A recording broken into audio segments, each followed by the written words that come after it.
seperti sabit, kemudian dia membesar lalu bulat, lalu setelah itu dia mengecil lagi, berkurang, lalu hilang dari pandangan. Kenapa kok seperti itu?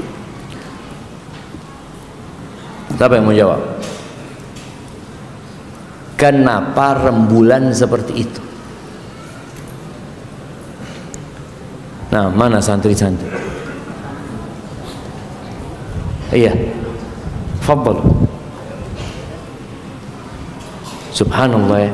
Ini kejadian yang kita lihat, tapi kadang-kala kita tidak merenungkannya. Padahal kita disuruh merenungkan ciptaan Allah Azza wa Jalla. Inna fi khalqis samawati wal ard wa ikhtilafil laili wan nahar la ayatin li ulil albab. Ada di situ tanda-tanda kebesaran Allah Azza wa Jalla. Di rembulan itu ada. Nah, siapa yang mau jawab? Ada hadiahnya, mana kasih hadiah? Masya Allah. Kalau lihat hadiah mungkin tertarik, Masya Allah, langsung dari jauh jemaah. Nah, berdiri antum.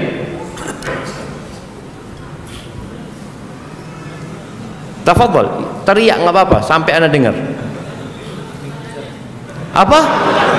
Ulang pertanyaannya, astagfirullahaladzim. Jauh-jauh anda di Jember, pertanyaannya suruh ngulangin jemaah. Nah, fadhol. Iya, kenapa kok seperti itu? Apa tujuannya? Untuk apa? Untuk menentukan waktu. Waktu apa?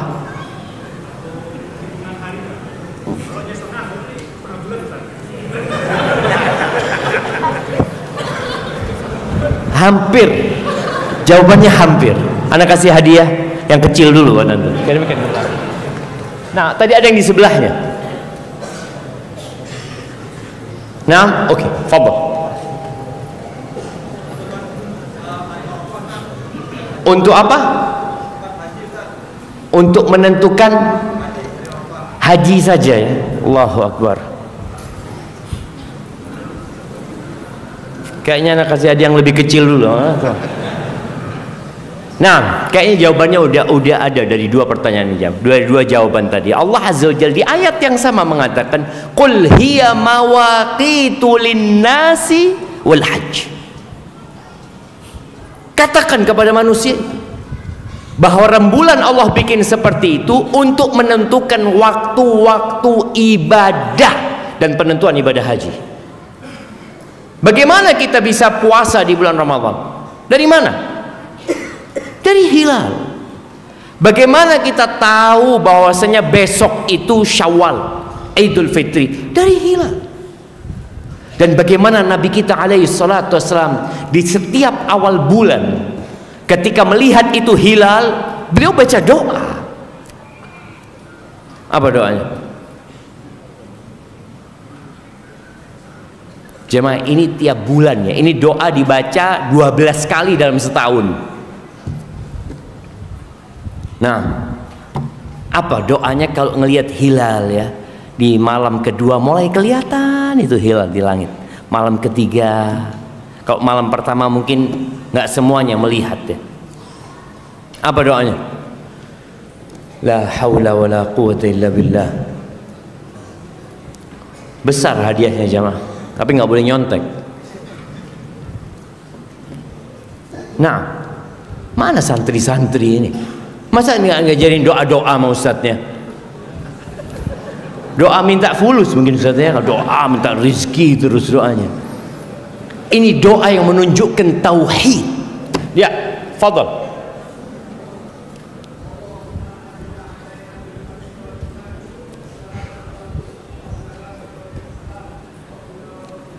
Ahsanta, masya Allah, barakallahu fikum. Kirimkan ke belakang jamaah.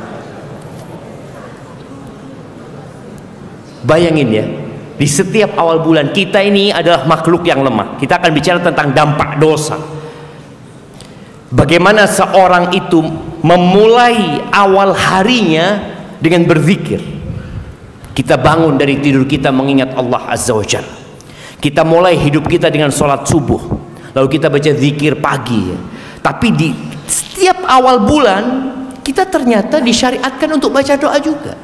Ketika ngelihat itu hilal, Allahumma ahillahu alaina bil amni wal iman wassalamati wal islam rabbi wa rabbukallah. Ada sebagian orang yang menjadikan rembulan sebagai sesembahan. Kita tahu ceritanya Nabi Ibrahim. Ketika melihat bulan itu terbit, Nabi Ibrahim mengatakan, hadza rabbi. Ini Tuhanku, ini Tuhan. Ini yang disembah oleh manusia. Ciptaan Allah Azza wa Jalla. Maka di awal bulan kita mengatakan, ya Allah, jadikan awal bulan ini awal bulan yang penuh dengan keamanan dan keimanan, yang penuh dengan keselamatan dan nilai-nilai Islam. Lalu bagaimana kita mengikrarkan tauhid dengan mengatakan Rabbi wa Rabbukallah. Rabbi, Tuhanku dan Tuhanmu Allah Azza wa Jalla. Nanti ketemu sama hilal itu lagi.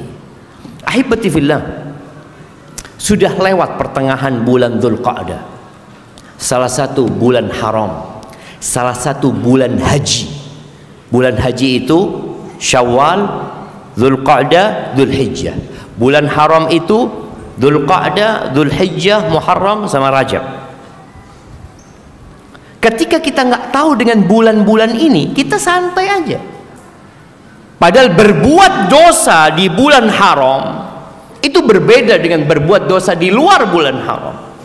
Tapi bagaimana umat Islam yang nggak tahu dengan bulan haram akan menghargai dan akan menjaga dirinya dari perbuatan dosa? Dianggap semuanya sama. Dzalikat dinul qayyim fala tadzlimu fihinna anfusakum. Itu tuh agama yang lurus nih. Ini ajaran agama yang benar. Ada 4 bulan haram itu yang harus diagungkan dan dihormati. Jangan kalian membolimi diri kalian sendiri di bulan-bulan itu. Kita sepanjang tahun nggak boleh berbuat dosa. Nggak ada ceritanya, oh ini bulan boleh berbuat dosa. Nggak ada. Tapi ada bulan-bulan yang perbuatan dosa di waktu itu lebih dahsyat lagi perhitungannya. Siapa yang hari ini tidak berbuat dosa? Angkat tangan. Jemaah, kadangkala kita merasa nggak punya dosa, mikir apa ya dosa anak hari ini, alhamdulillah aman gitu. Rasul sallallahu alaihi wasallam mengatakan kullu bani adam khata'. Semua anak Adam itu pelaku dosa, pelaku dosa yang banyak, khata'. Jadi kalau ada orang mengatakan, ana udah lama nggak berbuat dosa, Ustaz. Nah, ucapan dia itu dosa. Udah lama untuk nggak berbuat dosa. Berapa banyak orang yang tidak tahu mana dosa dan mana yang bukan dosa. Berapa banyak orang yang hidup bergelimang dosa tapi merasa bersih dari dosa. Berapa banyak orang yang hidup dari riba, bertahun-tahun dia melakukan itu di masyarakat, di kampung, di desa. Mereka melakukan itu merasa, loh nggak apa-apa Ustaz, soalnya kita itu ridho birridho Ustaz, ana ridho. Oh gitu. Ana ingat dengan seorang anak di Jakarta, ketika dia belajar dan dia faham tentang syariat Allah Azza wa Jalla, lalu dia meninggalkan pekerjaannya. Dia ngomong sama ibunya, dia ngomong sama istrinya. Ternyata ibu dan istrinya tidak setuju dia resign dari tempat riba itu. Enggak, engkau ini ikut aliran apa, enggak benar, kata dia. Bayangin, sang ibu tidak merasa anaknya berbuat dosa dan sang istri tidak merasa suaminya melakukan dosa. Apa penyebabnya? Semua orang melakukan itu dan tidak ada masalah. Apa yang dilakukan anak? Sang anak tidak ingin kehilangan ibunya. Sang anak juga tidak ingin kehilangan istrinya. Maka dia tiap hari berangkat dengan seragam yang sama dari rumah. Dia keluar rumahnya, dia naik mobil, sampai mobil dia lepas seragamnya. Dia kerja taksi online. Sore dia pakai lagi seragamnya. Subhanallah jamaah. Antum bisa bayangkan berapa banyak orang yang bergelimang dosa tapi dia tidak merasa yang dia lakukan itu dosa. Ahibati fillah, dan siapa yang melakukan dosa ada pintu untuk merubah diri dan menjadi lebih baik. Maka kata Nabi SAW, wa khairul khatta'in at-tawwabun, dan sebaik-baiknya orang yang melakukan dosa adalah yang kembali kepada Allah Azza wa Jalla. Ya, kita sudah ditakdirkan berbuat dosa. Di antara hikmahnya agar engkau tidak congkak dan sombong, tidak sok suci,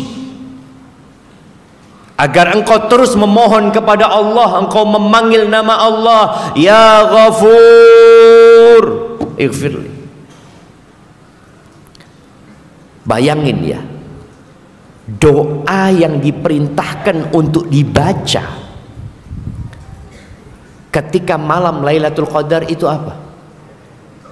Allahumma innaka afuun tuhibbul afwa fa'fu anni. Di malam yang lebih baik dari 1000 bulan kita disuruh minta maaf sama Allah Azza wa Jalla. Suruh minta maaf. Katakan, ya Allah, Allahumma innaka afu. Ya Allah, engkau maha pemaaf, engkau cinta dengan maaf, maafkan aku. Siapa yang disuruh baca doa ini? Aisyah radhiyallahu taala anha, istrinya Nabi, putrinya Abu Bakar Siddiq radhiyallahu anhu. Bapaknya Aisyah radhiyallahu taala anhu, Abu Bakar, pernah minta doa sama Nabi SAW. Ya Rasulullah, alimni du'aan aqra'uhu fi salati. Ya Rasulullah, ajarkan kepada aku sebuah doa yang aku baca pada waktu aku salat, pada waktu aku bermunajat memohon kepadamu, kepada Allah Azza wa Jalla. Apa doanya? Nah,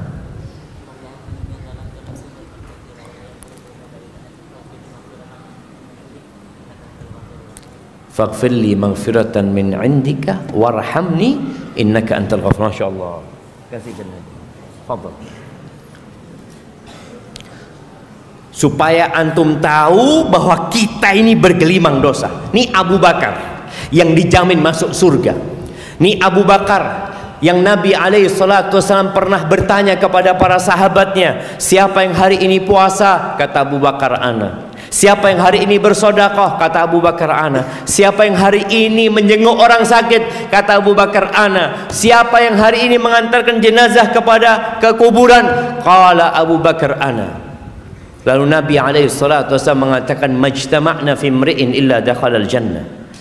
Tuh 4 kriteria tidak terkumpul di diri satu orang melainkan surga tempat dia.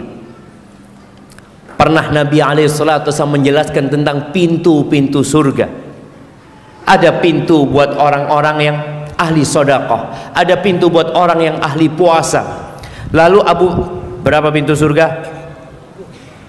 7. Pintu neraka yang 7 itu, hati-hati jangan salah masuk antum. Astagfirullah. 8. Yang 7 itu pintu neraka. Makanya kalau nanti kelihatan 7 neraka, na'udzubillahi minan nar. Na'udzubillahi minan nar. 8 pintu surga itu. Abu Bakar pertanyaannya apa? Ya Rasulullah, ya, adakah yang dipanggil dari pintu surga semua itu? Kata Nabi SAW, nah, ada. Dan aku berharap engkau yang dipanggil dari 8 pintu surga itu. Ketika minta doa sama Nabi SAW, dikasih doa apa? Pengakuan terhadap dosa. Katakan Abu Bakar, Allahumma inni zalamtu nafsi zulman katsir. Bayangin ya, anak kalau baca hadis ini, anak lihat Abu Bakar disuruh sama Nabi mengatakan sallallahu ala nabiyina wasallam, ya Allah, sesungguhnya aku menzalimi diriku sendiri dengan kezaliman yang banyak. Kita merasa nggak punya dosa, kita merasa alhamdulillah aman hari ini. Itu suruh baca ketika sholat. Abu Bakar baca itu.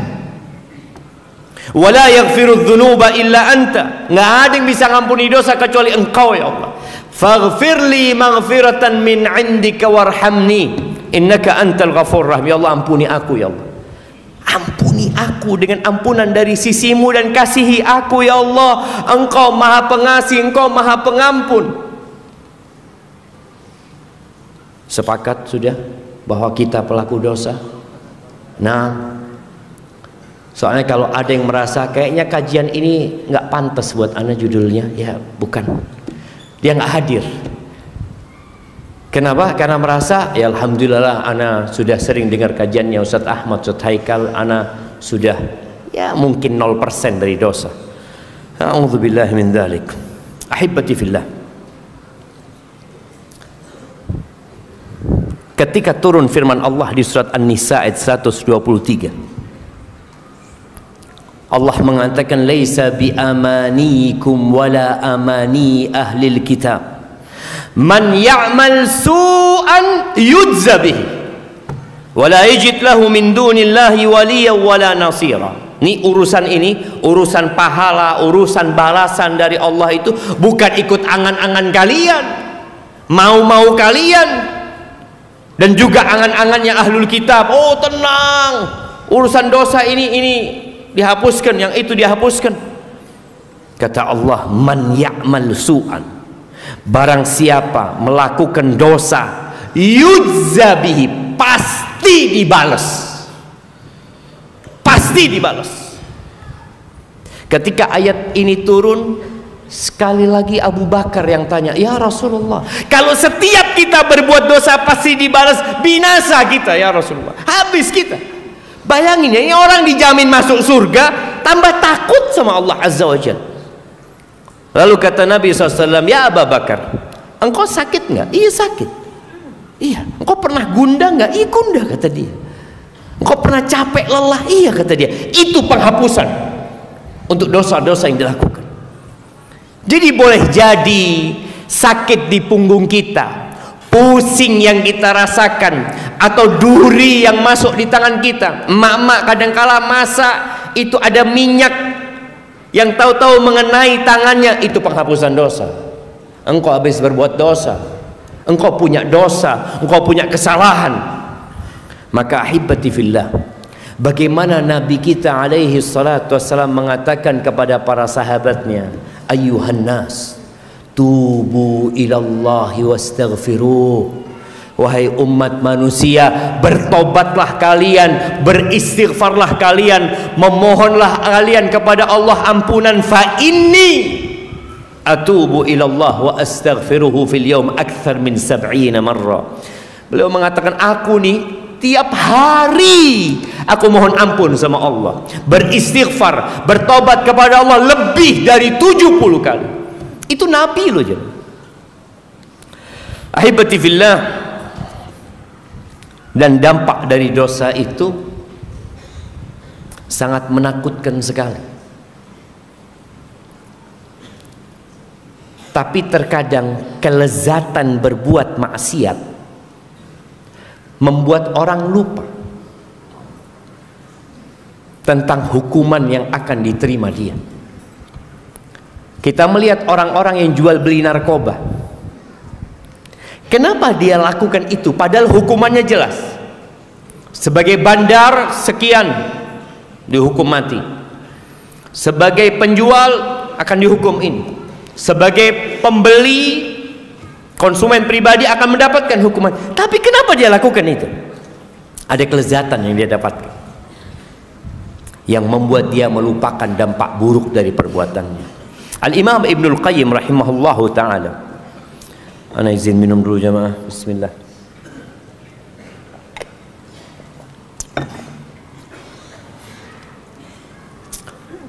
Beliau mengatakan, wa hadhil ma'asi laha adrarun 'alal qulub.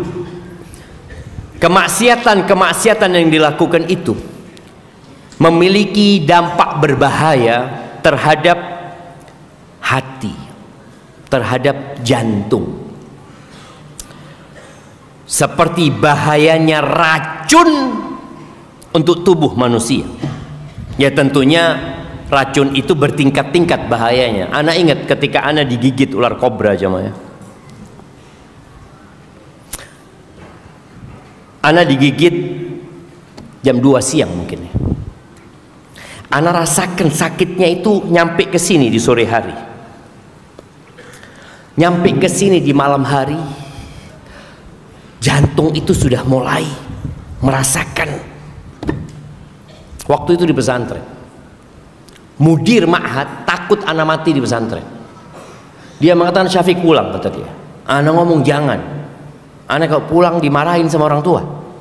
Ahsan di sini, kalau sudah harus mati, mati di sini sudah. Itu dampaknya berapa banyak orang yang digigit langsung mati. Ada yang digigit masih sempat selamat racunnya itu. Ada yang kadang kala cacat seumur hidup. Maka ketika Ibnu Qayyim menjelaskan bahwa bahaya kemaksiatan itu seperti bahaya racun ketika mengenai seseorang, dan racun itu biasanya nanti terakhir ya sampai ke jantung itu. Lalu beliau mengatakan, wahal fid dunya wal akhirah syururun wada'un illa sababuhul ma'asi wadh-dhunub. Apakah ada di dunia dan di akhirat kejahatan-kejahatan, penyakit-penyakit, melainkan sebabnya adalah dosa-dosa dan kemaksiatan. Antum kalau sakit langsung istighfar. Antum kena musibah pulang sandalnya hilang, nggak usah marah sama Ustadz Haikal. Ini gimana masjid ini, sandal ana baru hilang, jangan. Boleh jadi itu penghapusan dosa buat antum. Antum boleh jadi nanti mau pulang mobilnya ditutup sama mobilnya orang. Orang pada pulang semua, antum nggak bisa pulang. Padahal antum sudah kelaparan mau makan. Boleh jadi itu karena dosa-dosa yang kita lakukan, jemaah. Lalu beliau mengatakan, faman ladzi akhrajal abawaini minal jannah.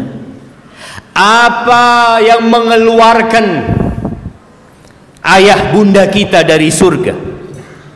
Negeri yang penuh dengan kelezatan, negeri yang penuh dengan kenikmatan, menuju negeri yang penuh dengan duka dan penyakit.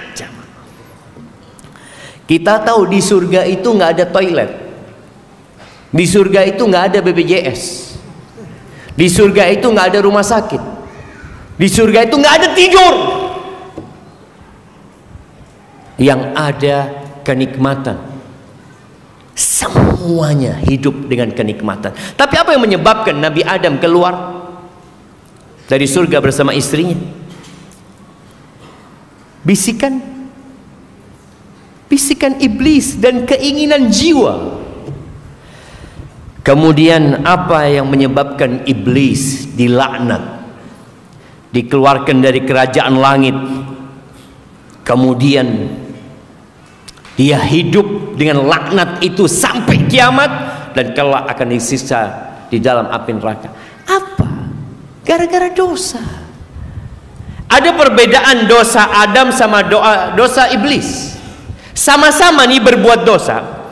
Bedanya Nabi Adam ketika dipanggil sama Allah dikatakan alam anhakuma, bukankah aku larang kalian untuk mendekati pohon itu? Apa kata Nabi Adam? Rabbana zalamna anfusana. Langsung mengakui dosa. Wahai Rabb kami, ya kami salah, kami menzalimin diri kami sendiri. Wa illam taghfir lana wa tarhamna lanakunanna minal khasirin. Kalau engkau tidak ngampuni kami, engkau tidak memaafkan kami, engkau tidak merahmati kami akan jadi orang-orang yang merugi. Iblis sama berbuat dosa. Ketika ditanya sama Allah, ma mana'aka an tasjuda lima khalaqtu biyadayya? Apa yang menyebabkan engkau nggak mau sujud, menolak perintahku untuk sujud kepada yang kuciptakan dengan kedua tanganku? Apa jawaban iblis? Ana khairun minhu, aku lebih baik dari dia. Sama-sama berbuat dosa, tapi beda sikap keduanya. Maka kita tahu apa yang terjadi dengan iblis dan apa yang terjadi dengan Nabi Adam alaihissalam. Kemudian apa yang menyebabkan bumi ini tenggelam jemaah? Di masa Nabi Nuh alaihissalam. Nabi Nuh itu sayang sama kaumnya. Berapa tahun Nabi Nuh itu berdakwah? 950 tahun. Beliau mengatakan kepada kaumnya, faqultu astaghfiru rabbakum innahu kana ghaffara. Aku katakan kepada kaumku, ya Allah, kalian mohon ampun sama Allah. Allah itu Maha Pengampun. Bayangkan ya, mereka 950 tahun bermaksiat tetap diajak untuk bertobat. Allah itu Maha Pengampun. Kalian bertobatlah, nggak mau mereka. Didakwain, diajak siang malam dengan berbagai macam metode. Mereka menolak. Lalu Allah tenggelamkan bumi ini. Kalimantan pun tenggelam pada saat itu. Semua tenggelam. Kecuali mereka yang berada di Qarun. Mana Qarun? Bagaimana kita itu kalau melihat orang kaya, kayak melintir jemaah, ya Allah, zen hidupnya orang ini ya, Masya Allah. Siapa yang tidak menganga, terpesona melihat kekayaan Qarun? Mereka ingin seperti Qarun, ingin, dan mereka mengatakan, ya Allah, innahu ladzu hadzin azim. Dia benar-benar orang yang punya keberuntungan besar sekali. Senang hidupnya dia, berbahagia dia di dunia. Mereka mengatakan, kata kami diberi seperti apa yang diberikan kepada Qarun. Qarun ini ketika disuruh taat kepada Allah, disuruh berbuat baik kepada umat manusia, disuruh ingat sama akhiratnya, apa kata dia? Innama utituhu ala ilmin indi. Aku ini bisa kaya, aku ini bisa sukses karena ilmu yang diberikan kepada aku. Apa yang terjadi? Fa khasafna bihi wa bidarihil ard. Kami benamkan dia bersama rumah dan hartanya di bumi ini. Nggak ada ceritanya Qarun lagi, nggak ada. Sehingga orang-orang ketika lihat, mana Qarun, nggak ada, hilang. Ahibati fillah, Allah mengatakan di surat Al-Ankabut ayat 40, fakullan akhadna bidzambih. Semua kami beri hukuman gara-gara dosa mereka. Dosa kita beda. Dan ingat, sebagian kita merasa tidak berdosa karena dia sudah hijrah, dia sudah tinggalkan dosa-dosa kemaksiatan.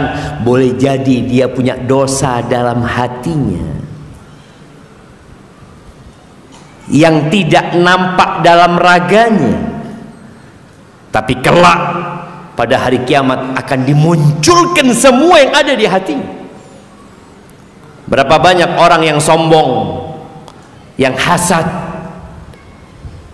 Berapa banyak orang yang berburuk sangka kepada Allah Azza wa Jalla, tapi dia enggak, dosa-dosa fisiknya enggak ada, ada dosa hati.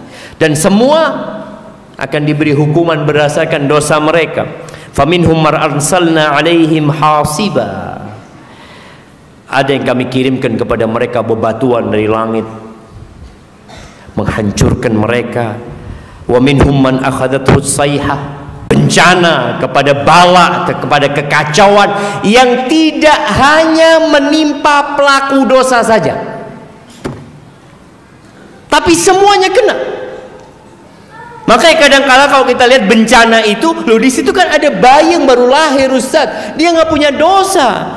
Di situ ada orang-orang yang belum baligh. Nah, hati-hati kalian dengan azab yang tidak hanya menimpa pelaku dosa. Dan ketahuilah Allah itu syadidul iqab. Ahibati billah, ya, dosa itu ada dua. Kita ini Masya Allah setelah hijrah, setelah ngaji, kita itu jadi pinter memilah dosa. Ada dosa besar, ada dosa kecil. Kita kalau dosa besar, na'udzubillah.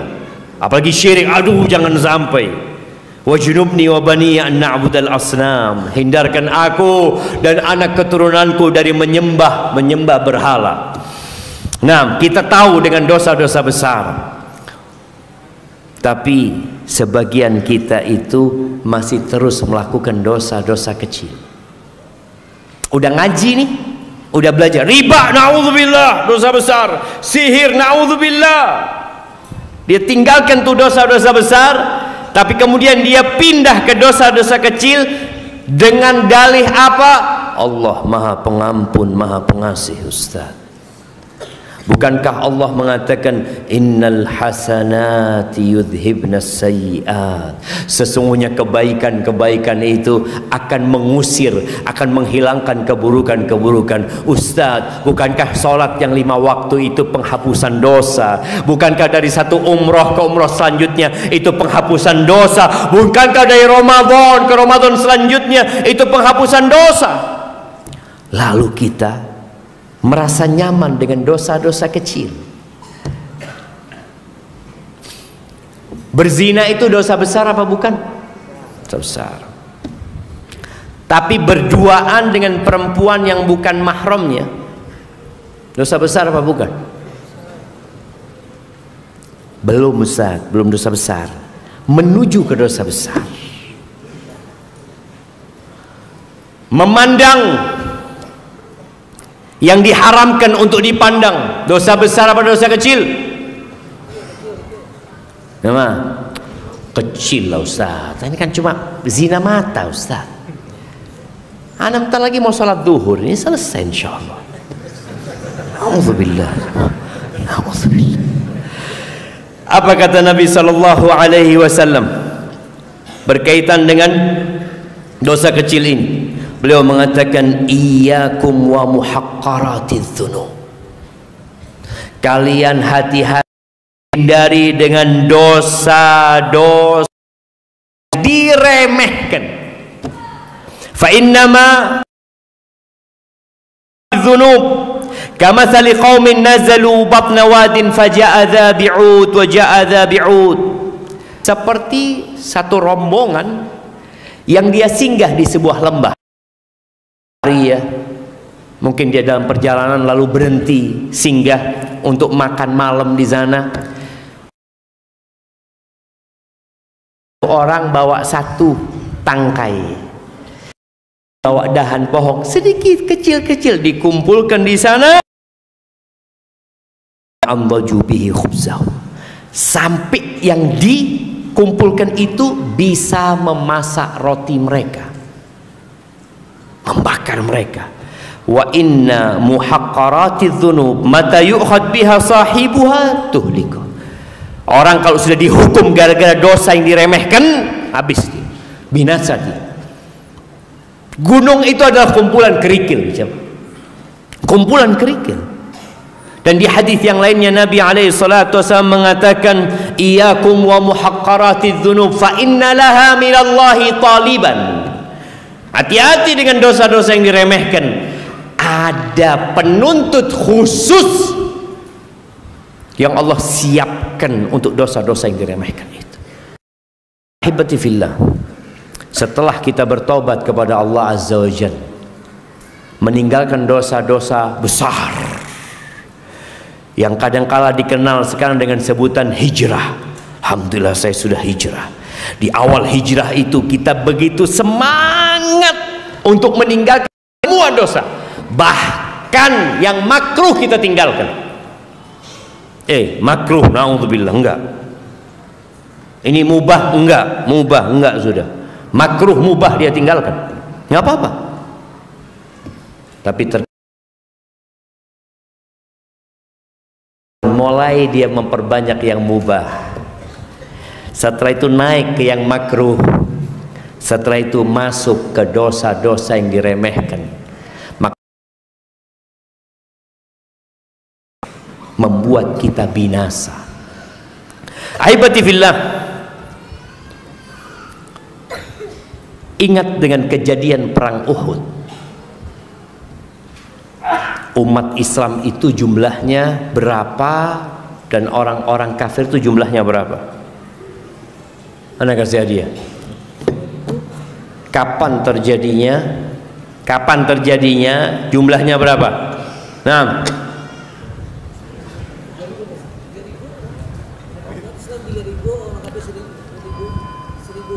umat Islam 3.000, umat Islam 300, orang kafir 1.000. Itu perang Badar. Nah, fadhal. Masya Allah, barakallahu fikum. Umat Islam jumlahnya 700, orang-orang kafir 3.000. Perang Uhud. Kapan itu terjadi?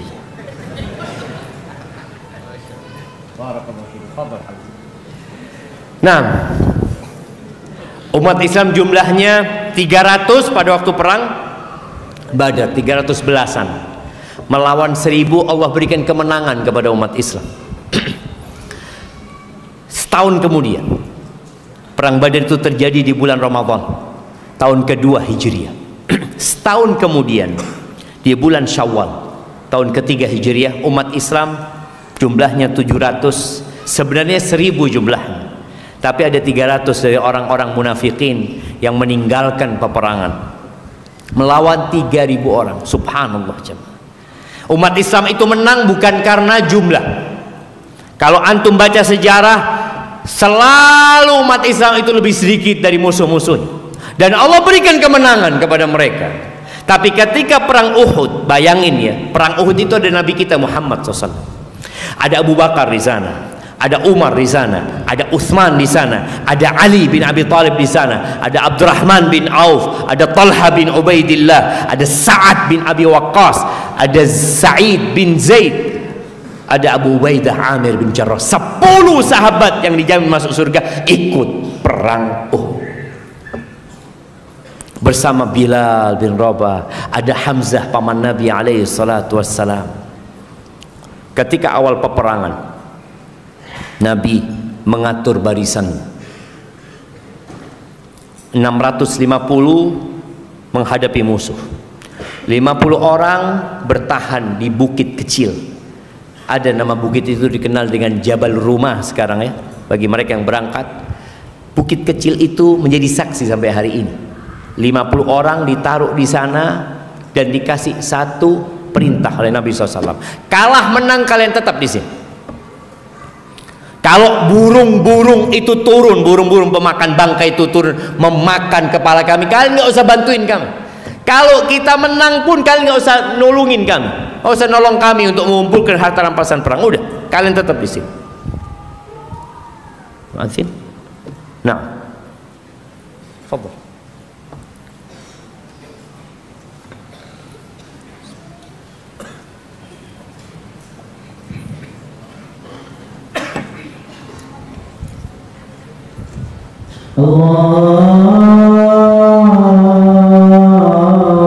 Allahu Akbar, Allahu Akbar. Allah, asyhadu an la ilaha illallah,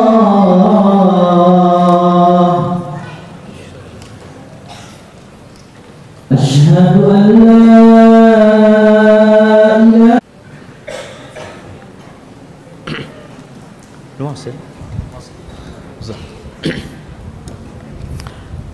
Sampai mana tadi kita? Uhud.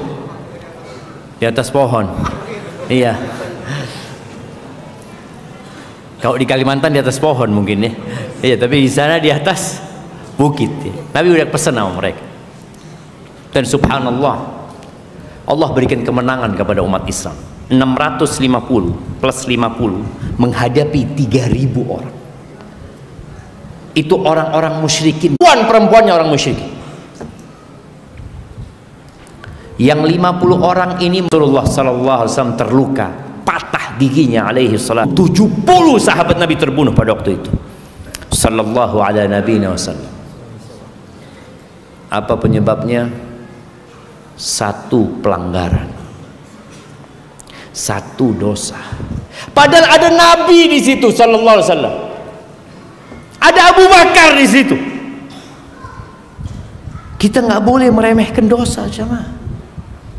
Menganggap, oh masya Allah ada Ustadz Haikal, ada Ustadz Ahmad, ada Ustadz banyak di sini, aman syah berbuat dosa. Na'udzubillah min dzalik. Satu dosa membuat bencana. Kemudian kita tahu hadis seorang wanita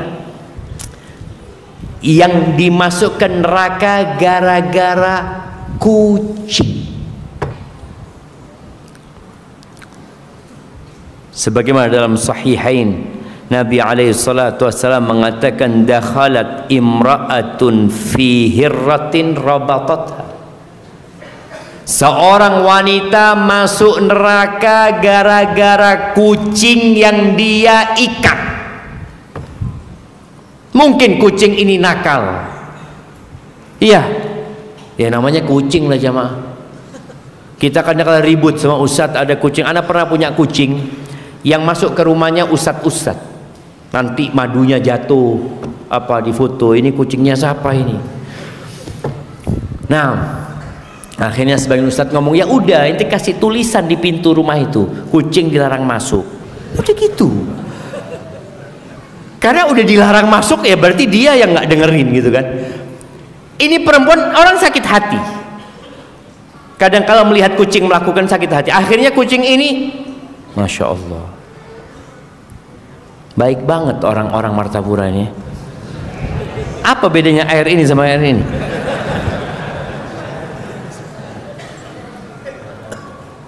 Sama aja, nggak ada bedanya. Tadi ada husnudon, kayaknya air anget nih jamaah. Ternyata enggak ya. Insya Allah. Barakallahu fikum. Iya, itu kucing karena nakal, karena bikin sakit hati, mungkin makan ikan, makan apa, akhirnya diikat. Tidak ada satupun yang akan dizalimi, nggak ada. Kita nggak akan mendapatkan dalam catatan kita dosa orang lain, nggak ada. Dan tidak akan ada pengurangan dari dosa kita juga, nggak. Semua akan disempurnakan. Wa in kana mithqala habbatin min khardalin ataina biha wa kafa bina hasibin. Walaupun yang kau lakukan itu seberat biji sawi, kami akan datangkan, kata. Antum pernah lihat biji sawi? Mungkin yang di pertanian melihat. Antum bawa tuh biji sawi ke toko emas. Antum izin, saya mau nimbang. Berapa berat biji sawi ini? Mungkin di timbangan emas itu nggak berasa, nggak ada beratnya. Tapi kata Allah, ataina biha, kami akan datangkan. Jadi semua dicatat dan semua akan dipaparkan kepada kita. Dan sekarang ini ada satu dosa yang sepertinya warganet dan netizen itu meremehkan dosa ini. Dosa tulisan. Dulu jarang yang bisa menulis, tapi orang ngomong. Kata Nabi alaihi salatu wassalam di dalam hadis yang diriwayatkan Imam Bukhari dan Muslim, innal abda la yatakallamu bil kalimati ma yatabayyan fiha. Sesungguhnya ada orang yang mengucapkan sebuah kalimat yang dia nggak jelas omongan ini gitu. Pokoknya dia ngomong aja semaunya dia. Berapa banyak orang yang nulis komen nggak mikir dia. Ini yang kau tulis ini diridhain Allah apa enggak? Yang penting dia ngikutin nafsunya. Apa yang terjadi? Yahwi biha finnar ab'ad ma bainal masyriq wal maghrib. Dia akan terjatuh di dalam api neraka yang lebih jauh jaraknya antara timur dan barat. Gara-gara apa? Satu kalimat. Maka antum jangan sembarangan tulis komentar. Antum pastikan dulu yang ana tulis ini bermanfaat tidak. Ketika nggak ada manfaatnya, ya tinggalin. Ketika bermanfaat, oh bermanfaat. Tapi apa tujuanmu nulis? Berapa banyak orang yang menulis hanya untuk menunjukkan eksistensi dirinya. Riya'an wa mufakharatan. Ada. Maka tolong jangan meremehkan urusan dosa ini. Dan kalau bicara dampak buruk dari dosa, dihalangi dari ilmu. Berapa banyak orang yang hadir ke kajian pulang ditanya, tadi Ustadz nyampaikan apa? Wallahu a'lam, apa tadi ya? Antum hadir di majelis ilmu, tapi doanya Bismillahirrahmanirrahim amutu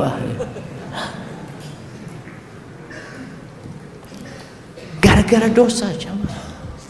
Maka tolong ketika antum belajar nggak masuk-masuk, ketika antum belajar tapi kok kayaknya ilmu yang didapat nggak bermanfaat, tidak membuat antum lebih dekat sama Allah Azza wa Jal, banyak-banyak istighfar, mohon ampun kepada Allah Azza wa Jal. Suara apa itu? Nah, ketika Imam Syafi'i yang mengadu kepada Imam Waqi' ya, yang dia mengatakan syakautu ila waqi'in su'a hifzi fa arsyadani ila tarkil ma'asi wa akhbarani bi anna al-ilma nurun wa nurullahi la yu'tahu 'asi. Ini buat khususnya buat para santri ya. Para santri, kalau engkau menghadapi kesulitan menghafal, kesulitan memahami penjelasan ustaz, kenapa fulan faham, ana kok nggak faham? Kenapa fulan hafal, kok ana nggak hafal? Antum duduk istighfar, mohon ampun sama Allah Azza wa Jalla. Boleh jadi karena dosa-dosa kita. Dihalangi dari rizki. Ini ada orang yang terus berbuat dosa, dia melihat rizkinya anak kok terpuruk Ustaz ya. Tapi anak lihat fulan Ustaz sholat nggak pernah. Wallah nggak pernah sholat, maksiat. Tapi fulusnya tambah banyak Ustaz. Anak yang soft pertama utangnya belum lunas sampai sekarang. Kita melihat. Makanya biasanya yang soft pertama ini banyak orang-orang susah aja Maya. Kalau sudah tatkala kita punya masalah, kita jadi dekat sama Allah Azza wa Jalla. Ketika masalah kita selesai, sholat malam udah enggak, puasa sunnah udah enggak ya. Ahibati fillah, innal abda la yuhramur rizq bidzambi yusib. Orang itu dihalangi dari rizki gara-gara dosa yang dia lakukan. Ingat ya, rizki itu bukan berkaitan dengan jumlah nominal yang kita dapatkan, tapi manfaat dari rizki tersebut. Berapa banyak orang-orang yang kaya raya tapi ternyata hartanya jadi azab. Jadi azab buat dia.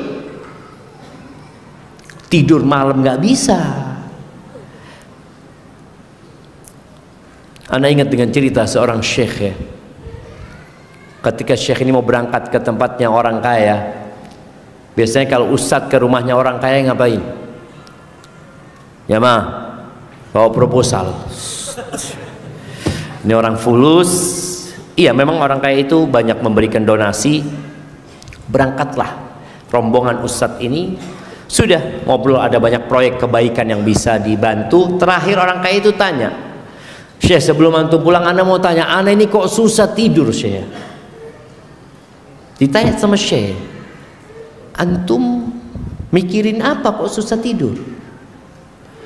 Iya, anak punya proyek di Kanada, anak punya proyek di sini. Jadi di mana-mana proyek dia, sehingga dia sulit tidur. Ternyata hartanya jadi apa? Azab buat dia. Kata dia, akhirnya dikasih nasihat, lalu dikatakan, udah engkau gantung hartamu kepada Allah Azza, serahkan sama Allah Azza wa Jal, niatkan buat akhiratmu, engkau sudah. Insya Allah engkau bisa tidur, kata dia. Akhirnya pulang nih para syekh ini lewat pasar. Di pasar itu ada kuli angkut lagi tidur beralaskan kerdus. Bantalnya itu tali ya, tali yang biasa dia gunakan untuk ngikat-ngikat dia angkat itu, dia gunakan bantal disusun bulat gitu, dia tidur. Katanya syekh, ya Allah, tuh orang yang duitnya miliaran nggak bisa tidur, ini kuli angkut enak tidurnya tadi. Bayangin. Maka jangan sampai gara-gara dosa harta yang Allah berikan kepada antum nggak bermanfaat, nggak jadi rizki buat antum, bahkan jadi azab. Maka dalam sebuah hadis Disebutkan dalam doa itu, Allahumma inni a'udzubika min malin yakunu alayya azaban. Ya Allah, aku berlindung kepadamu dari harta yang jadi azab buat kami. Maka kalau antum susah usahanya, atau hartanya punya banyak tapi cepat habis, kok kayaknya nggak berkah, boleh jadi karena dosa yang dikerjakan. Kemudian urusannya dipersulit. Nah, kita ini semua punya masalah, jemaah. Masalah di keluarga, masalah menghadapi mertua, mungkin mertua menghadapi menantu, istri menghadapi ipar. Ada banyak masalah. Suami istri juga bermasalah, anak-anaknya juga bermasalah. Cobalah, bukan cobalah, antum perbanyak istighfar, mohon ampun kepada Allah Azza wa Jalla. Karena Allah mengatakan, "Wa man yattaqillaha yaj'al lahu makhrajan wa yarzuqhu min haitsu la yahtasib." Kata Allah, barang siapa yang bertakwa kepada Allah, bertakwa itu melaksanakan perintah, menjauhi larangan gitu loh, meninggalkan dosa-dosa, Allah akan berikan solusi buat masalah dia. Dan Allah akan berikan rizki dari arah yang tidak disangka-sangka. Sebagian orang tuh berpikir rizki itu ya gaji. Oh bukan, banyak rizki yang Allah berikan kepada kita. Dan boleh jadi yang kita dapatkan di luar gaji lebih besar. Antum tahu dikasih rizki sehat sama Allah Azza wa Jalla. Ada satu orang di Jember, ini kata sohib, dia berobat ke Singapura, habis 15 miliar 2 pekan di Singapura, pulang tetap sakit. Antum bisa bayangin, 15 miliar pulang tetap sakit. Berarti antum dikasih sehat, itu rizki loh dari Allah Azza wa Jalla, nikmat. Urusannya dimudahkan oleh Allah Azza wa Jalla, itu nikmat ya. Masuk rumah ketemu istri, pulang ngomong sama istri, "Afwan, hari ini kok ana belum dapat rezeki." Kata istrinya, "Ahlan wa sahlan." Antum nggak bawa fulus, nggak ada urusan.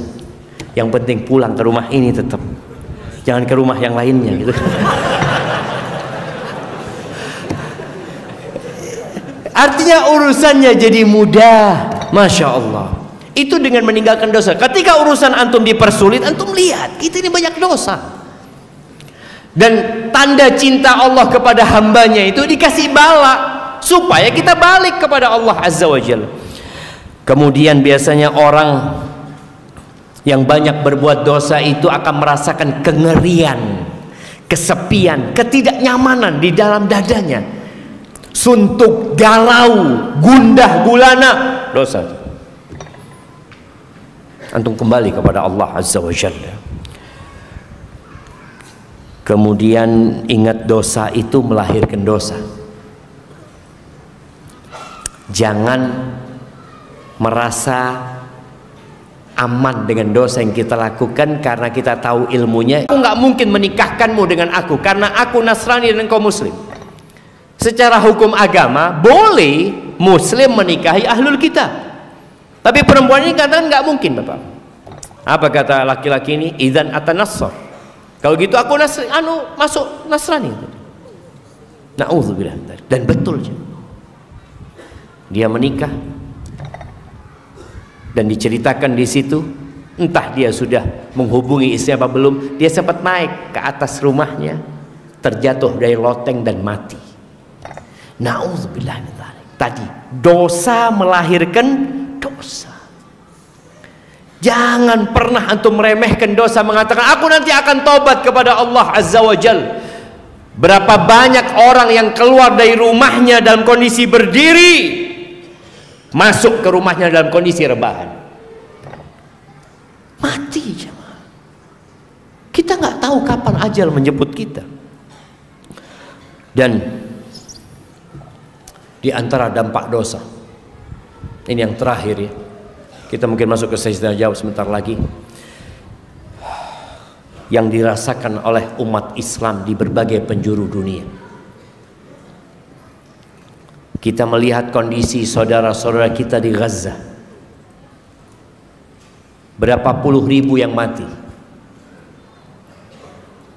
Mereka dibantai, mereka dibunuh di tengah-tengah umat Islam.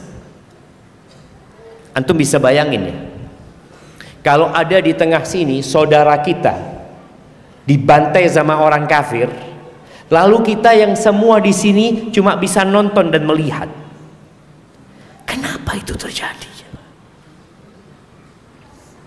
Itu dampak dosa, kehinaan yang Allah berikan kepada umat Islam. Kata Rasul sallallahu alaihi wasallam, "Idza tabaya'tum bil 'ina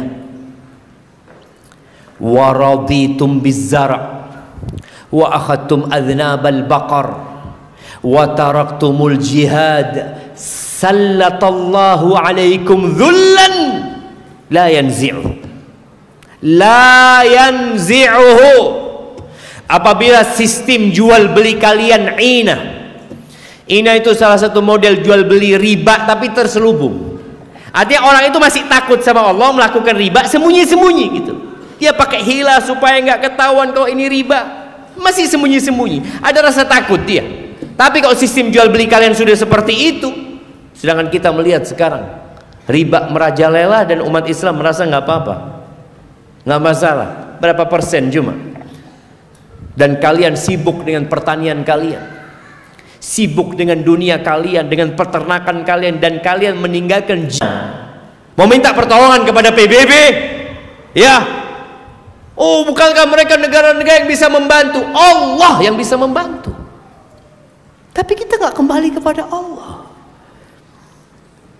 Maka ahibati fillah, berusahalah membantu saudara-saudara kita menjaga negeri kita. Negeri kita ini yang jaga bukan hanya TNI dan kepolisian. Ketika ada gempa, apa yang bisa dilakukan oleh tentara Indonesia? Megangin. Ketika terjadi tsunami, apa yang bisa dilakukan? Nggak ada. Semuanya kabur karena mereka tahu mereka tidak mampu menghadapi azab Allah Azza wa Jalla. Nggak mampu. Ketika terjadi gempa, kemudian ada pengumuman tsunami, yang bisa dilakukan hanya pengumuman, semua warga merapat ke gunung atau lari menjauh dari pantai. Itu yang bisa dilakukan. Di Amerika, ketika terjadi badai, apa yang bisa dilakukan oleh tentara Amerika? Memberikan pengumuman saja, mengatakan semuanya meninggalkan rumahnya, bas. Karena kita tahu ada Tuhan yang menciptakan langit dan bumi ini. Ada Allah Jalla Jalaluh. Kalau Allah murka, nggak ada yang bisa menghadapi. Makanya kalau kita baca berkaitan dengan COVID kemarin, jamaah, seluruh dunia lumpuh, bandara-bandara tutup, pasar-pasar tutup, masjid pun tutup. Apa sih yang dihadapin mereka? Virus yang nggak bisa dilihat dengan mata. Virus itu nggak bisa. Virus itu nggak punya paspor. Dia masuk ke negara manapun, sampai ke Mekah, sampai ke Madinah, sampai ke rumah-rumah kita, supaya kita tahu. Allah mengatakan, i'lamu annallaha syadidul iqab. Ketahuilah sesungguhnya Allah itu azabnya pedih. Allah juga mengatakan, nabbi ibadi anni anal ghafurur rahim. Kabarkan kepada orang-orang itu Muhammad, sampaikan kepada mereka bahwa aku adalah Tuhan yang maha pengasih dan maha pengampun. Sampaikan kepada mereka, tapi kasih tahu juga mereka, wa anna azabi huwal azabul alim. Azabku itu pedih. Aqulu qawli hadza wa astaghfirullah li wa lakum wa li sa'iril mu'minin wal mu'minat fastaghfiruhu innahu huwal ghafurur rahim. Mungkin kita masuk ke saya tanya jawab. Naam, tafadhal. Jazakumullah khairan Ustaz Syarif atas materi dan nasihat yang disampaikan. Semoga kita bisa mengambil faedah dan manfaat yang banyak dari nasihat yang beliau sampaikan. Izin kami mengulangi peraturan pertanyaan. Bagi peserta daurah yang ingin memberikan pertanyaan, bisa menuliskan pertanyaan melalui lembar kertas. Dan untuk penanya langsung, bisa mengantri untuk bertanya melalui WhatsApp Radio Gelombang Madinah di nomor 0812 222000937. Kami ulang 0812 222000937 dengan mengirim pesan dengan kata mau tanya Ustaz, dengan menyertakan nama untuk dipanggil oleh panitia nantinya. Kemudian izin kami bertanya pertanyaan Ustaz. Assalamualaikum warahmatullahi wabarakatuh. Waalaikumsalam. Ustaz, saya seorang pelaku maksiat. Saya sadar, tetapi saya sampai sekarang belum berhenti. Sampai saya merasa maksiat yang saya lakukan seperti biasa saja. Ada keinginan ingin kembali, tetapi entah saya selalu gagal. Saya sadar saya bermaksiat karena saya meninggalkan sholat. Rezeki saya menjadi seret. Yang mau saya tanyakan, cara apa Ustaz yang paling mujarab supaya saya bisa sadar? Karena saya merasa lumayan tahu agama, tetapi saya langgar. Apakah ruqyah perlu untuk saya? Dan saya merasa di posisi merasa menjadi orang munafik. Semoga Allah mengampuni saya. Barakallahu fiikum. Wa fiikum wa barak ya. Nah, mahibbatillah. Di antara yang menyebabkan orang itu terus berbuat dosa adalah lupa dengan kematian. Rasulullah sallallahu alaihi wasallam mengatakan aktsiru dzikra hadhimil ladzat. Perbanyaklah kalian mengingat pemutus kelezatan. Kita diperintahkan untuk mengingat. Karena orang yang ingat dengan kematian itu akan semangat beribadah, akan segera bertobat, akan qanaah dengan kehidupan ini. Tapi ketika dia lupa dengan yang namanya kematian, ya dia berbuat dosa lagi, berbuat dosa lagi, berbuat dosa lagi, dan ada angan-angan untuk bertobat ada. Makanya orang yang lupa dengan kematian itu, tobatnya nanti. Dia berpikir, nanti saya ada keinginan untuk bertobat. Maka nasihat ana yang pertama, antum bulatkan tekad. Dan ketahuilah bahwasanya dosa yang antum lakukan tidak akan membuat antum berbahagia. Dan dosa itu yang menyebabkan antum sulit untuk sholat. Ketika ada seorang datang kepada Hasan al-Basri, dia mengatakan, aku ini mau sholat malam, aku sudah siapkan semuanya, kenapa aku nggak bangun? Kenapa fulan bisa bangun? Kenapa fulan bisa sholat? Kenapa aku nggak bisa? Aku sehat fisiknya seperti fulan. Apa kata Hasan al-Basri? Qayyadatka dzunubuka. Engkau dibelenggu, dirantai dengan dosa-dosa. Maka tadi dosa melahirkan dosa, melahirkan dosa. Maka antum harus tekadkan untuk berhenti berbuat dosa. Dengan cara apa? Antum duduk, sesali dosa antum. Karena ada orang yang berbuat dosa karena kebiasaan, bukan karena kelezatan. Ada manusia yang sampai titik berbuat dosa bukan untuk kelezatan, udah hilang kelezatannya dia. Tapi kenapa dia melakukan itu? Kebiasaan berbuat dosa saja. Nggak enak kalau nggak berbuat dosa. Maka sesali dosa antum, apalagi antum mengerti agama katanya, faham. Kemudian yang kedua, tinggalkan dosa itu segera. Nanti anak berbuat lagi, nggak ada urusan nanti. Sekarang, antum sekarang nulis pertanyaan itu, antum bulatkan tekad, anak mau berhenti berbuat dosa. Sekarang, bertekad untuk tidak mengulangi. Nanti gimana kalau ngulangin? jangan bicara nanti. Antum belum tentu bisa keluar dari masjid ini.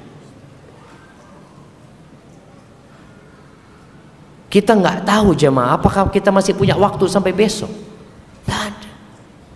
Makanya kata Nabi SAW, Innallaha yabsutu yadahu bil-lail liyatuba musi'un nahar, wa yabsutu yadahu bin-nahar liyatuba musi'ul lail. Allah tuh membentangkan tangannya di malam hari agar orang yang berbuat dosa di siang hari tobat, berhenti berbuat dosa. Perkara nanti terjebak dalam dosa nggak tahu apakah akan hidup. Yang penting malam ini antum tekad berhenti berbuat dosa. Ketika berbuat dosa di malam hari, siang hari antum tobat, jangan nunggu malamnya lagi. Enggak, sudah berhenti berbuat dosa, sesali. Kemudian setelah itu antum perbanyak istighfar. Antum duduk, habis sholat duha antum duduklah, baca Rabbighfirli wa tub alayya innaka antat tawwabur rahim. Baca sama artinya 100 kali antum baca. Karena dosa itu akan membuat karat di dalam hati. Antum tahu ya, orang kalau kena penyakit jantung itu bergerak susah. Kalau dia kena serangan jantung, keringat dingin keluar dari tubuhnya dan dia tidak bisa berbuat apa-apa. Nah, seperti itu pula orang yang banyak dosanya. Apa yang harus dia lakukan? Kalau dia kena serangan jantung, mungkin dia harus bypass, mungkin dia harus pasang ring karena ada penyumbatan, dan boleh jadi di jantung kita ada banyak penyumbatan. Maka dibersihkan dengan istighfar. Antum duduk baca istighfar, Rabbighfirli wa tub alayya innaka antat tawwabur rahim. Lalu ketahuilah bahwa setiap kali antum berbuat dosa, antum dilihat sama Allah Azza wa Jalla. Hindarin tempat-tempat yang antum berbuat dosa. Kita ini kalau berbuat dosa di tempat itu, udah jangan ke sana lagi antum. Tinggalkan tempat itu. Ganti kawan, ganti sohib. Sampai ada satu cerita di Arab sana. Ada satu orang ini nggak pernah sholat ke masjidnya, dan sudah kayaknya lama dia nggak sholat.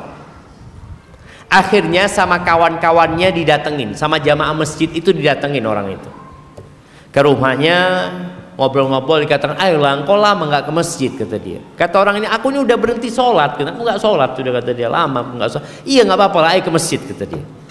Tapi aku nggak mau sholat ya. Iya nggak apa-apa, nggak usah sholat, engkau sudah ke masjid. Sholat maghrib waktu itu, mereka sholat maghrib, ini orang nggak sholat ya, duduk di belakang dan ngomong sama kawan-kawannya, jangan disuruh sholat dia nggak mau sholat. Ya sudah, yang penting dipindah dari rumahnya ke rumah Allah. Subhanallah, ketika orang pada sholat, tahu-tahu dia ambil wudhu ya, dia sholat,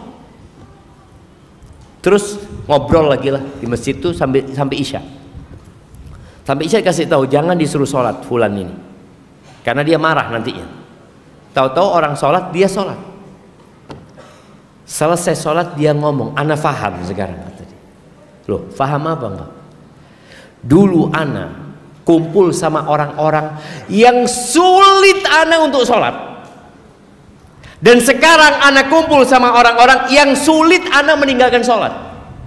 Ya gimana jamaah? Semuanya sholat, dia duduk di belakang. Ya gimana, kata dia? Kayak orang dakwah, dia akhirnya sholat. Nah, di sini orang yang suka berbuat dosa kadangkala lingkungan dia, maka dia tinggalkan lingkungan tersebut. Kenapa disyariatkan hijrah? Agar kita menjadi lebih baik, salah satunya. Hadza wallahu a'lam bissawab. Berikutnya kami persilahkan atas nama Abdul Latif, supaya bisa bertanya langsung melalui mikrofon yang disediakan di tengah lantai 1. Kalau dari atas ya harus turun. Gimana antum? Oh itu, tafadhal.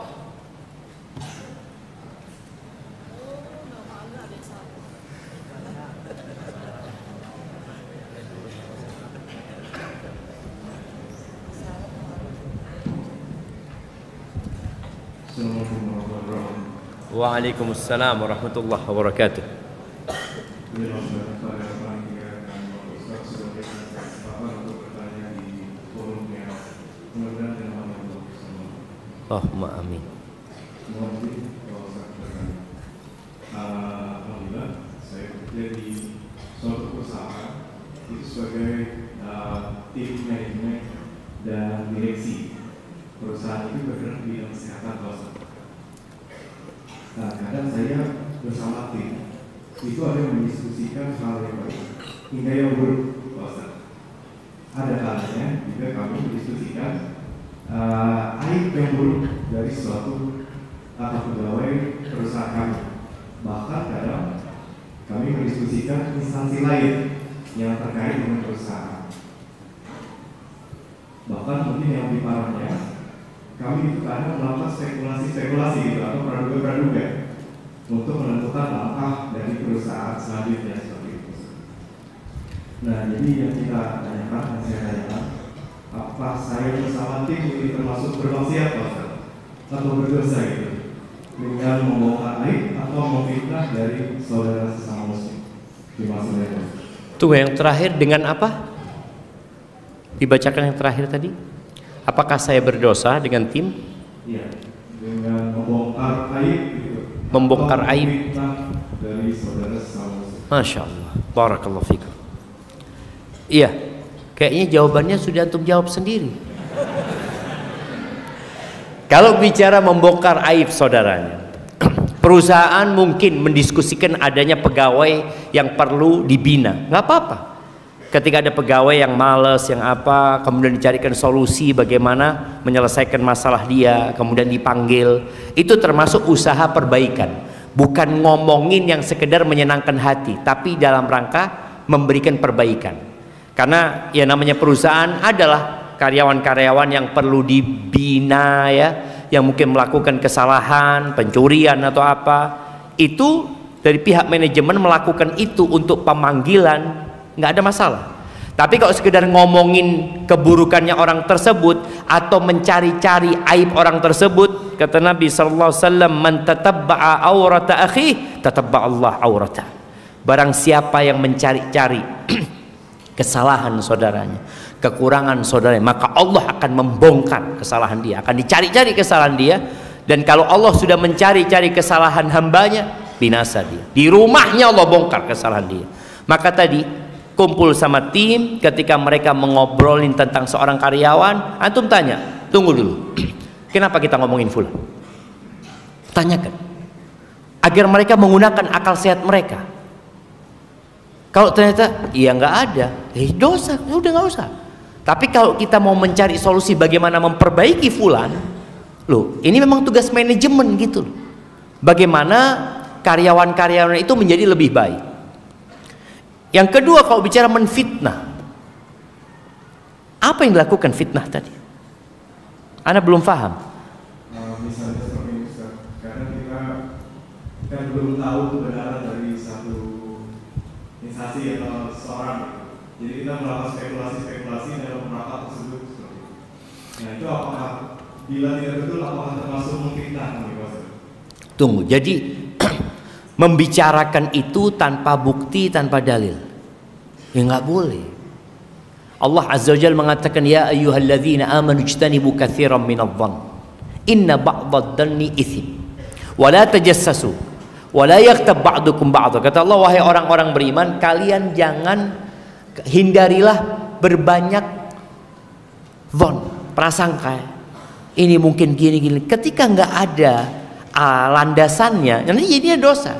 Wala tajassasu. Kadang-kadang kita ngomongin seperti itu, lalu langkah yang kedua mencari-cari. Karena kita sudah punya persepsi kayaknya ini nggak benar, akhirnya kita mencari bagaimana persepsi kita jadi benar, bahwa dia memang nggak benar seperti itu. Yang terakhir kita akan ribain. Maka langkah itu diputus dari sejak awal. Jangan banyak memberikan atau melakukan prasangka kepada saudara kita. Itu mungkin perlu dilakukan. Dan seorang muslim ya, dimanapun dia berada, dia harus menjadi lentera yang menerangi. Kadangkala antum ketika memberikan peringatan, mereka nggak suka sama antum. Rasulullah sallallahu alaihi wasallam diusir dari Taif, dilemparin batu dari Taif, padahal beliau mengajak kepada kebaikan. Jangan sampai antum lebih mementingkan pertemanan daripada mencari keridhaan Allah Subhanahu wa taala. Tapi dengan cara yang bijak ya, sehingga mereka bisa memahami bahwa tujuan antum memberikan kebaikan kepada mereka. Barakallahu fikum. Jazakumullah khair. Kayaknya kasih hadiah ini, masih ada hadiah. Masya Allah, kirimkan ke belakang.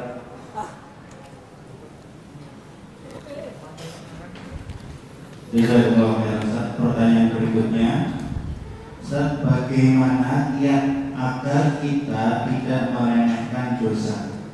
Banyak kawan-kawan yang alumni sekolah Islam justru lebih berani melakukan dosa daripada yang alumni sekolah umum atau biasa. Apakah ilmunya tidak bermanfaat? Jazakumullah khairan. Iya jemaah.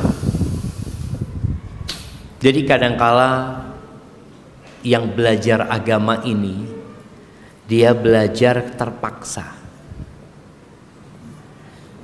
Dia merasa masuk pesantren karena paksaan dari orang tua. Di sini nanti tugas pesantren bagaimana menumbuhkan di diri anak-anak itu tentang fadilah menuntut ilmu. Orang tuamu itu tidak membuangmu ke tempat ini. Dulu waktu zaman anak masuk pesantren, pesantren itu memang tempat buang anak. Iya, kalau anaknya pinter, taat, sopan, nggak masuk pesantren umum. Tapi kalau yang nakal-nakal, nggak nurut masuk pesantren. Jadi ancaman yang menakutkan pesantren itu aja, Mas. Akhirnya kita di pesantren kumpul sama anak-anak nggak benar semua gitu. Sekarang udah nggak, masya Allah. Kesadaran orang tua, tapi kadangkala anaknya belum sadar. Di sini harus ada kerjasama antara orang tua sama pesantren.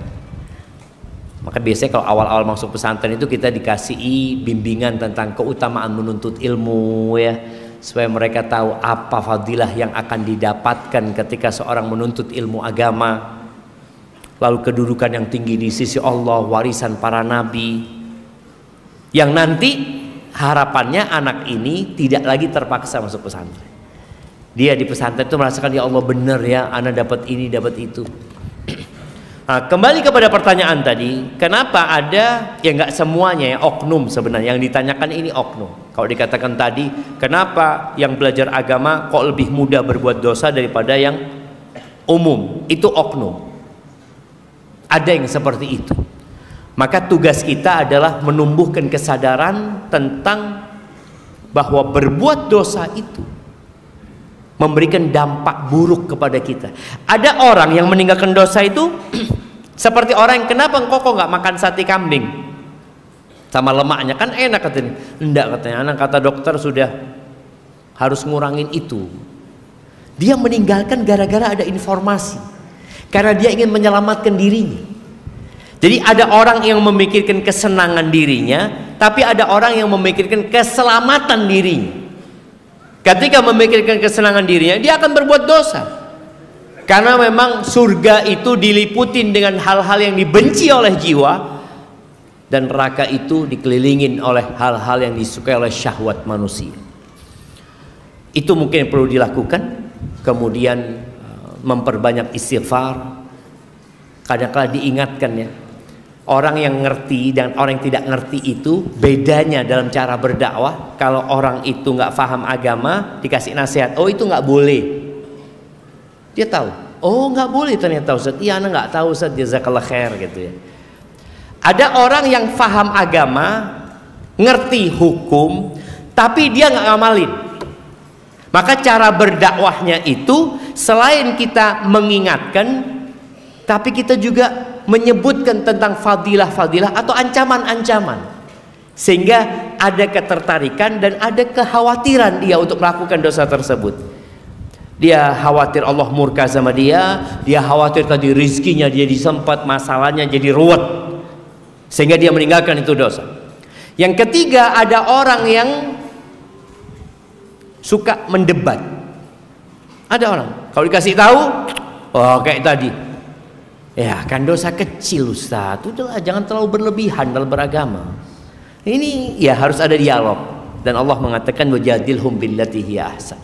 Kita perlu berdialog dengan dia dengan cara yang lebih baik. Karena ada orang yang ketika belajar tentang hukum sholat berjamaah, dia awalnya suka sholat berjamaah jemaah. Setelah dia bahas adanya khilaf di antara para ulama, nggak berjamaah lagi dia. Oh ternyata ada khilaf Ustaz. Sudah anak sholat di rumah aja. Lu padahal langkah dia dari rumah diangkat derajat, dihapuskan dosa. Padahal ketika dia masuk masjid baca doa, ketika dia sholat berjamaah dapat 27 derajat yang Allah berikan kepada dia. Nah, ini kadang-kala dia tinggalkan, maka perlu adanya proses mengingatkan dia seperti itu. Barakallahu fikum. Nah, syukur atas jawabannya. Kami bacakan pertanyaan dari Akhwat. Bismillah, Afwan Ustaz izin bertanya, bagaimana cara menghindarkan diri dari selalu memikirkan seseorang yang bukan mahram kita? Barakallahu fikum.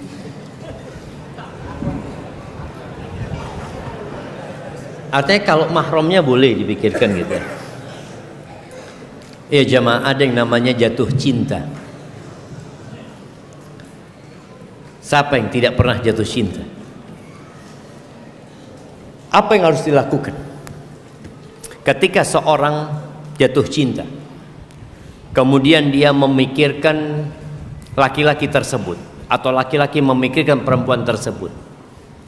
Ada hal yang kita tidak bisa lawan perasaan itu, tapi yang bisa kita lakukan adalah bagaimana menjaga aturan syariat. Ketika pikiran itu datang tentang laki-laki tersebut dan engkau tertarik dia untuk menjadi suamimu, engkau berdoa minta sama Allah, ya Allah kalau fulan baik jadikan suamiku. Yang harus dihindarin, jangan akhirnya mengikuti dia, ngikuti di IG-nya, nah ngikutin statusnya, story-nya, hanya akan menambah sakit hati. Orang itu kalau jatuh cinta jemaah, ngelihat sandal orang tersebut, ya Allah sandalnya fulan ini, cuma sandalnya doang, maka itu dihindarin yang seperti itu. Ketika ternyata fulan itu biasa lewat depan rumahnya, jangan ditunggu, karena ada orang yang sengaja nunggu, dia sedang ingin menyiksa diri dia sendiri. Ketika dia lewat yang pertama, lewat yang kedua, yang ketiga, tadi seperti racun yang akan merusak hati. Maka mintalah pertolongan kepada Allah Azza wa Jal untuk diselamatkan dari pikiran-pikiran tersebut. Ada doa yang diajarkan Nabi SAW kepada para sahabatnya, Allahumma inni a'udzubika min syarri sam'i wa min syarri basari wa min syarri lisani wa min syarri qalbi wa min syarri mani. Ya Allah, aku berlindung kepadamu dari keburukan pendengaranku, kejahatan penglihatanku, keburukan lisanku, keburukan hatiku, dan keburukan air maniku. Minta berlindung kepada Allah Azza wa Jal, dan sambil menghindari tadi hal-hal yang hanya akan menambah penyakit di hati kita. Hadza wallahu a'lam bissawab. Barakallahu fikum Ustaz. Yang berikutnya dari Bapak-bapak. Ustaz izin bertanya, bagaimana cara yang benar memperingatkan istri yang masih suka zumba dan karaoke? Karena setiap kita ingin memberi nasihat, si istri sudah ancang-ancang berwajah seram dan tancap gas marah-marah duluan. Padahal ini kewajiban suami untuk mengingatkannya. Barakallahu fiikum. Subhanallah jemaah. Tadi ana juga sempat singgung ya, bahwasanya banyak dosa yang dilakukan dianggap nggak dosa, nggak apa-apa gitu. Sehingga ketika ada orang yang memberikan nasihat, itu dianggap menyimpang. Dia mengatakan udahlah Islam biasa-biasa aja, nggak usah berlebih-lebihan. Engkau ikut aliran apa gitu loh. Ini suami istri kadang-kadang debat dalam masalah tadi. Apa yang harus dilakukan oleh suami? Kadang-kala istri memang masih lemah imannya, maka yang perlu dilakukan suami adalah Duduk sama istri, menguatkan keimanan istri. Dengan cara apa? Jangan bicara tentang zumba dan karaoke dulu sama dia. Tadi kalau bicara itu mesti wajahnya garang, karena dia nggak mau kasih nasihat tentang itu. Ya udah, duduk bicara tentang akhirat. Duduk sama dia, membahas tentang tafsir surat Alhaakumut Takatsur. Duduk sama istri. Atau Al-Humazah. Bagaimana menumbuhkan di diri dia bahwasanya hidup di dunia ini hanya sementara gitu. Ketika sudah ambisi kepada akhirat itu tumbuh, keimanannya sudah mulai berkembang, ini bisa dikasih tahu. Karena berapa banyak orang yang tahu hukum tapi tetap melanggar. Maka bagaimana menumbuhkan hal itu? Allah Azza wa Jalla mengatakan, wallati takhafuna nushuzahunna fa'idhuhunna. Dan istri-istri yang kalian takut dia itu membangkang, udah kelihatan tanda-tandanya ini nggak nurut, seperti tadi mau dikasih nasihat sudah kelihatan wajah garangnya, apa yang harus dilakukan? Fa'idhuhunna, kasih mau'idhah dia, kasih nasihat. Dan ketika memberikan nasihat kepada istri, berikan nasihat dengan cinta dan kasih sayang. Ada suami ketika mau ngasih nasihat istri, dia udah ngomong, aku itu nggak suka sama kamu. Kira-kira istri seperti apa menanggapi nasihat itu? Ya sudah, sana pergi, nggak suka sama aku. Tapi ketika sang suami mengatakan, demi Allah aku cinta sama engkau, aku sayang sama engkau, aku ingin bareng sama engkau sampai ke surga Allah Azza wa Jalla. Rasulullah SAW ketika memberikan nasihat kepada Mu'ad bin Jabal, beliau mengatakan, ya Mu'ad, wallahi inni uhibbu. Mu'ad, demi Allah aku cinta sama engkau, aku sayang sama engkau. Orang kalau dikasih muqaddimah seperti itu, hatinya terbuka untuk menerima nasihat. Ini yang memberikan nasihat orang yang cinta kepadanya. Maka dari seorang suami kasih nasihat, cari waktu yang tepat. Jadi kayak tadi dia kalau mau dikasih nasihat urusan zumba yang ada berantem, ya sudah, cari waktu di malam hari, antum ajak istri makan, ya, masya Allah, dengan ruangan yang mungkin rumahnya dibikin seromantis mungkin. Mungkin istri tanya, ada apa suamiku ini? Kasih nasihat. Kalau ternyata nggak mau, apa proses selanjutnya? Kata Allah Azza wa Jal, wahjuruhunna fil madaji. Pisah ranjang. Siap nggak antum pisah ranjang sama istri? Waduh, azab Ustaz. Disinilah berapa banyak wanita itu yang akhirnya menguasai suaminya karena tahu suaminya butuh sama dia. Tapi ketika suami setelah memberikan nasihat secara berkala, dia kasih nasihat, ternyata istri masih nggak mau, dia nggak sentuh istri. Yang biasanya dia sentuh malam hari, dia nggak sentuh. Istrinya akan mikir, oh suamiku serius, serius suamiku. Tapi kalau dikasih nasihat nggak mau sama suami dikumpulin, ya dia pasang badan kayak tadi, wajah garang atau apa. Rasul SAW pernah mendiamkan istrinya 1 bulan. 1 bulan. Semua istri. Mungkin antum berpikir, iya Ustaz, mendiamkan istri kan masih ada istri lain. Enggak, Nabi SAW mendiamkan semua istrinya. Beliau tinggal sendirian. Setelah 1 bulan kasih nasihat sama Nabi SAW.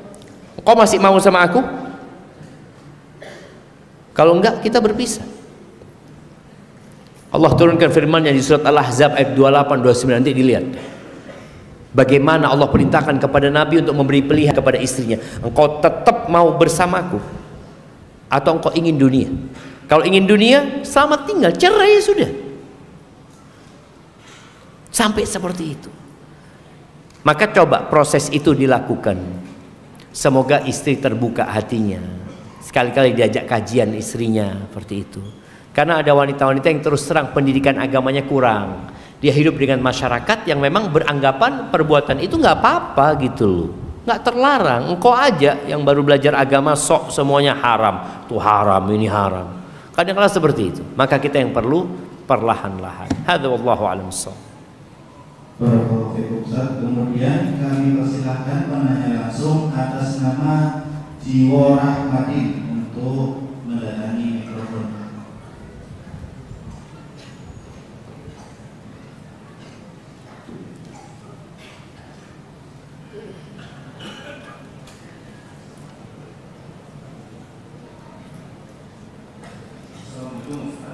Waalaikumsalam warahmatullahi wabarakatuh. Ahlan wa sahlan.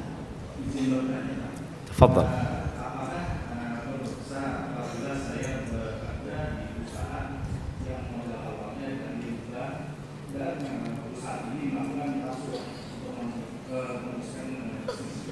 Melakukan apa? Dengan rishwah. Rishwah. Rashwah. Oke. Siap. Barakallahu fikum. Nah, ya kalau bicara modal awalnya riba, artinya dia pinjam dengan riba, tapi perusahaannya itu bukan riba, maka insya Allah dosanya ya ditanggung oleh perusahaan yang berkaitan dengan ribanya. Ketika antum bekerja di tempat itu nggak ada masalah insya Allah, karena pekerjaan antum halal. Pekerjaan selama pekerjaan yang antum lakukan halal, itu insya Allah nggak ada masalah. Ataupun berkaitan dengan masalah rishwah. Nah, di sini rishwah ar-rashi wal murtashi finnar. Orang yang menyogok dan disogok itu neraka. Kalau posisi memudahkan urusan itu memang menjadi haknya. Kan kita tahu di negeri kita ini kadang-kala memang harus dengan cara seperti itu. Tapi kita tidak mengambil hak orang lain, semoga kerja di situ masih nggak apa-apa. Tapi kalau sudah antum mengambil hak orang lain, berarti harus diberikan kepada orang lain seperti itu. Hadza wallahu a'lam bissawab. Nah,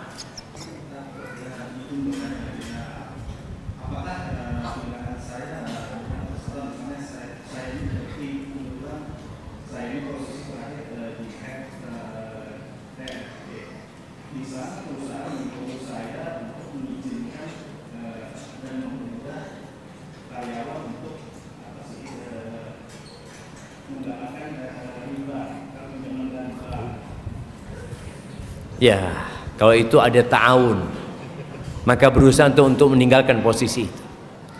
Dan usahakan memang ketika antum berada di posisi itu untuk selalu memberikan nasihat kepada orang-orang tersebut. Karena ada orang-orang itu tadi merasa nggak apa-apa gitu loh, merasa nggak dosa. Sedangkan antum ketika melarang, memberikan arahan, dianggap antum aliran menyimpang seperti itu. Maka tadi apabila antum masih di posisi itu, usahakan antum selalu memberikan nasihat kepada mereka.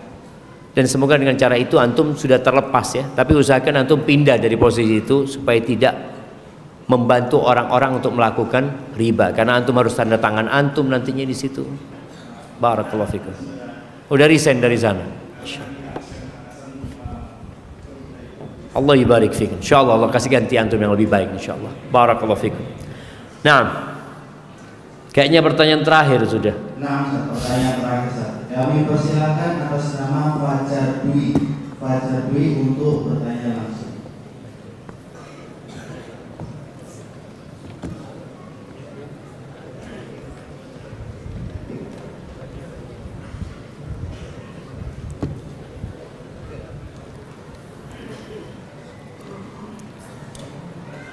Tadi yang langsung kasih hadiah lagi, yang mana hadiahnya? Nah, kirimkan ke beliau. Nah, yang tanya tadi, tafadhal Mas Fajar. Waalaikumsalam warahmatullahi wabarakatuh. Mohon izin bertanya terkait dengan 3 poin terkait dengan pekerjaan. Poin pertama terkait dengan bagaimana hukum kami, mohon maaf saya ASN, hukum terkait dengan kehumasan dalam instansi. Yang mana dari kehumasan itu terdapat, mohon maaf, ada musik, mungkin dalam satu konten ada misalnya foto dalam kegiatan, ada foto nilai buka dan sebagainya. Yang kedua, bagaimana menyikapi terlambat masuk bekerja. Dalam instansi kami, saat kami terlambat masuk bekerja dalam tidak sampai 30 menit, kami dapat menggantinya di 30 menit setelah pulang. Tidak kemudian oleh instansi, tetapi saat kami terlambat mohon sedikit dan ada rasa kelalaian dalam instansi kami. Sayang kalau terlambat sedikit misalnya ada. Gimana? Sayang. Saya kalau terlambatnya cuma sedikit, soalnya gantinya harus 30 menit juga. Tetap gantinya 30 menit seperti itu. Nah. Nah. Yang ketiga, bagaimana menjaga hubungan dengan lawan jenis dalam suatu organisasi, serta saat bekerja kadang-kali kami terlambat sholat, mohon nasihatnya. Masya Allah, barakallahu fikum. Ahibati fillah, berkaitan dengan yang pertama ya, terkadang kita hidup di tempat yang kita tidak bisa menghilangkan kemungkaran tersebut. Tapi kalau antum tidak bisa menghilangkan, paling tidak keberadaan antum mengurangi kemungkaran tersebut. Karena ada sebagian kita yang cuma hidup di sana untuk cari makan, tidak ada keinginan untuk beramar ma'ruf dan bernahi mungkar. Padahal kata Allah Azza wa Jalla, kuntum khaira ummatin ukhrijat linnas ta'muruna bil ma'ruf wa tanhauna 'anil munkar. Kalian ini adalah umat yang terbaik yang dikeluarkan untuk umat manusia. Apa kriterianya? Kalian beramal ma'ruf, bernahi mungkar. Dan ketika kita melihat kemungkaran, kita diperintahkan merubah dengan tangan kita. Nggak mampu maka dengan lisan kita, nggak mampu maka dengan hati kita. Maka hendaklah keberadaan antum di tempat itu membuat satu perubahan. Kalau ketika antum masuk ada 10 kemungkaran, mungkin jadi 8, mungkin nanti jadi 7. Tapi bukan dibiarkan kemungkaran itu terjadi. Kemudian bicara yang kedua tadi, berkaitan dengan terlambat. Kita ini kadangkala bekerja tidak ada unsur ibadah. Kita bekerja ya sekedar cari fulus saja. Padahal kalau tadi sepertinya antum terlambat 5 menit, harus ganti 30 menit. Iya. Ketika antum niatkan lillahi ta'ala, antum akan dapat pahala di situ. Boleh jadi kita melakukan pekerjaan yang bukan pekerjaan kita di kantor itu. Ketika kita berharap pahala sama Allah, akan menjadi ibadah buat kita. Makanya seorang mukmin itu ikrarnya apa? Inna salati wa nusuki wa mahyaya wa mamati lillahi rabbil alamin. Nggak semua dihitung dengan duit. Kalau tadi antum katakan, oh, ana daripada 5 menit ahsan 20 menit. Antum kan merasa rugi kalau ana gantinya 30 menit.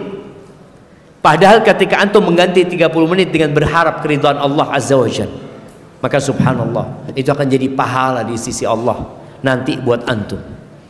Maka berusahalah untuk ya mencari pahala di situ. Walaupun kalau secara hukum ya antum sama, telat 20 menit gantinya 30 menit. Dan kantor membolehkan hal itu. Tapi jangan sampai jadi kebiasaan. Jadi kebiasaan buruk nantinya. Yang ketiga, berkaitan dengan kita ini sedang darurat seks bebas ya. Darurat perzinaan. Dan banyak terjadi perzinaan itu ya di instansi, di kantor yang berkumpul laki dengan perempuan. Karena mereka beranggapan nggak ada masalah gitu loh. Padahal dalam agama kita tuh diperintahkan untuk menundukkan pandangan, nggak boleh berduaan dengan yang bukan mahramnya. Maka ketika antum berada di tempat itu, kalau memang harus berinteraksi dengan lawan jenis, berinteraksilah dengan adab syariat.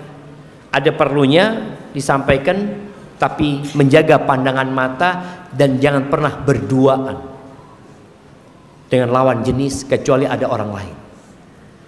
Ketika harus ngobrol nggak ada ketawa ketiwi. Terus terang jemaah, anak punya kawan cerita, dia pernah punya masalah sama istrinya. Akhirnya dia nggak tidur di rumah, tidur di hotel. Lama dia tidur di hotel.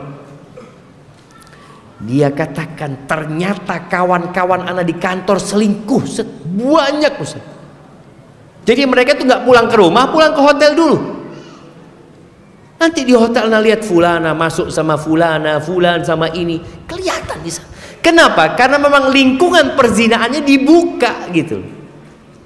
Itu mungkin yang perlu dilakukan sambil terus berdoa memohon kepada Allah. Intinya buat semua jemaah, dimanapun antum bekerja, mungkin tempat kerja antum belum selamat dari kemungkaran, masih banyak kemaksiatan. Paling tidak keberadaan antum di situ bisa mengurangi kemungkaran, kalau belum bisa menghilangkan kemungkaran itu secara total. Barakallahu fikum. Moga Allah mudahkan dan moga diberkahin rezeki kita semuanya. Baik. Barakallahu fikum. Nah, ana mau ambil wudhu dulu jamaah.